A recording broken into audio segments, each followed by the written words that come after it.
Did you apply for adjustment of status to get resident status in the United States and you received a denial letter that said something like this and you thought, what the hell does that mean?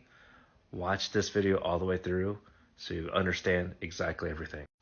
Okay, so the most common scenario where someone has been denied for this reason above, it's because you file based on a family preference sponsorship, where the family relationship is either F1, F2, F3, or F4. And so the most common that I hear of these kind of denials is when a parent has sponsored them. And that's fine, but if you're over 21, whether you're single or married, and they get stopped, or what I mean denied, that's a problem.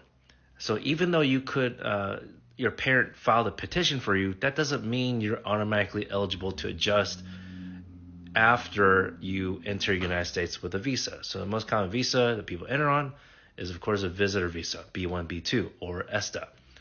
However, the key point and the difference between what you may have heard immediate relative classification versus a family preference is that family preference, you have to maintain your non-immigrant status in America, which is completely different than immediate relative classification, where USCIS automatically waives unlawful presence where people have overstayed their visa.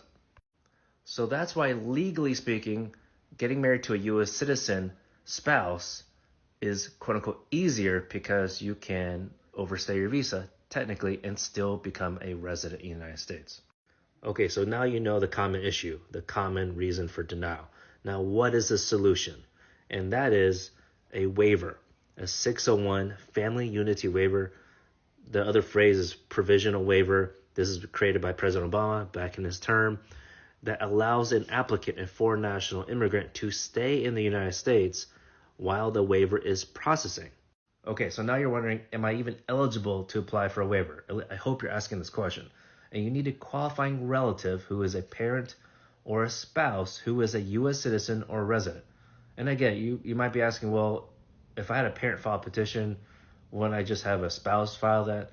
Yes, that would be better. However, your spouse, if they're a resident, they need to upgrade status, essentially apply to become a U.S. citizen.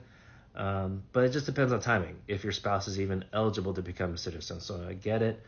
Some of your spouses who are resident may not even be eligible at the time that you want to get your case started. So there's a lot you need to know about waivers. We'll cover that in a separate video. The last thing you need to know for now is that processing times show at least 44 months as of 2023. It's ridiculous, but do not let that be a reason for you to not get started. You know what to do. Follow for more.